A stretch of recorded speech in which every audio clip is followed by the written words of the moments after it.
पूरे देश में इस वक्त जंगल राज की सी स्थिति है। अब मेरे मीडिया प्रभारी के घर पे नोटिस चस्पा कर दिया गया क्योंकि मैंने आप लोगों को इत्तला देने के लिए उनसे कहा था।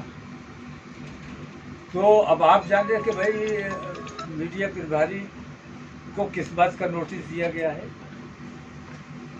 सरेदस्त मेरा इतना कहना है कि जो हालात उत्तर प्रदेश के हैं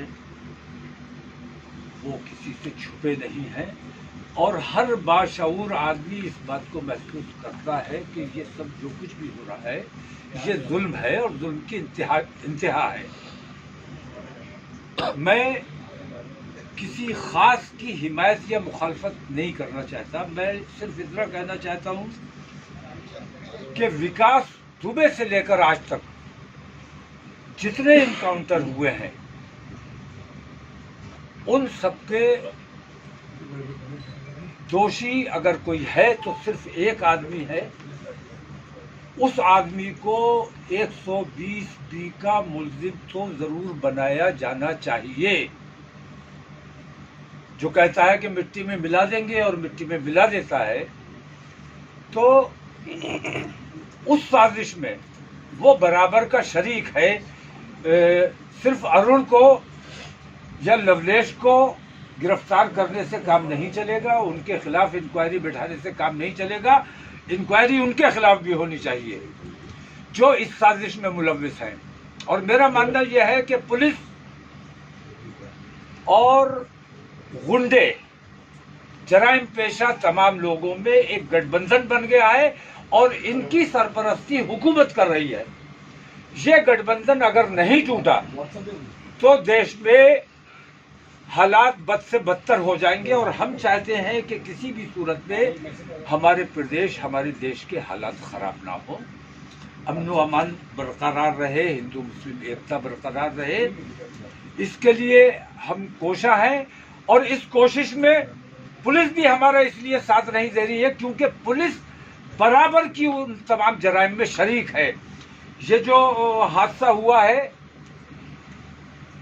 मैं किसी वाक़े का नहीं करना चाहता, लेकिन वाले मामले की बात मैं जरूर करना चाहूँगा कि उससे पुलिस की भूमिका पूरी साफ साफ नजर आई है। वो जैसा ने कत्ल किया है, उन्होंने क्यों कत्ल करवाया। इलाहाबाद आ रहे हैं, ये तमाम तमाशे होते रहते और ये इससे पूरी कौम को जलील करते रहते। ये तो एक तरह से मैं ये समझता हूं कि उनकी निजात हो गई, वरना ऐसी जितनी हत्याएं हुई हैं, मैं एक को भी ये नहीं मानता कि उन्हें इंसाफ मिला है। वो तमाम हत्याएं हैं और हर हत्या अपना इंसाफ मांग रही है, उसे इंसाफ मिलना चाहिए या तो अदालत इंसाफ करे। क्या योगी आदित्यनाथ के इशारे पर क्या किया गया? वो जो आपने क्या योगी आदित्यनाथ के इशारे पर पूरा हत्याकांड किया गया? आपने जो सबसे पहले 120 की बात मैं बता रहा हूं कि इसमें जांच का विषय है। इसमें जिन जिन लोगों की संलिप्तता है उन तमाम पर कार्रवाई की जानी चाहिए। 120B सिर्फ 3 हत्यारों की बात नहीं है।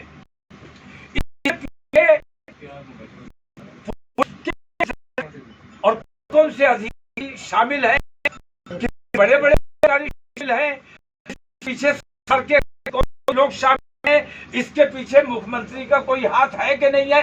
अभी आपने कहा था, मैं कह रहा हूँ ऐसे तमाम लोगों को 120B के तहत गिरफ्तार किया गया। की बात कही तो मिट्टी में मिला, आपने मुझे कहा तो क्या इसका इशारा के मुख्यमंत्री? अरे हम तो मिट्टी में मिलने वाले लोग हैं, हमें मिट्टी में ही मिलना है और मिट्टी में मिलने से किसने बचना है।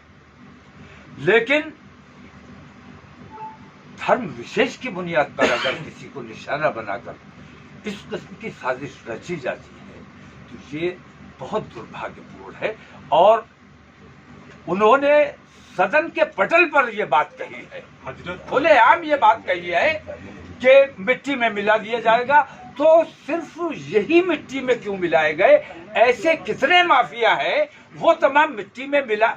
मैं नहीं कहता, मैं बिल्कुल तैयार नहीं हूं कि इस किस्म की कार्रवाई और लोगों के साथ हो, लेकिन मुख्यमंत्री जवाब दे और मुख्यमंत्री को इस्तीफा दे देना चाहिए, क्योंकि वो पूरी तरह से फेल हो चुके हैं। पुलिस उनके कंट्रोल में नहीं है, प्रशासन उनके कंट्रोल में नहीं है। अगर कंट्रोल में है तो परसों मेरा धरना रोक कर दिखाओ। क्या अपना धरना शांतिपूर्ण तरीके से होगा? मेरा धरना हमेशा शांतिपूर्ण तरीके से होता है।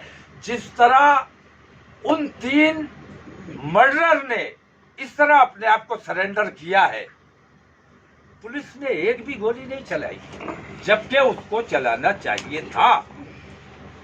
तो उस तमाम विषय पर हमें बात नहीं, वो पूरी दुनिया ने देख लिया।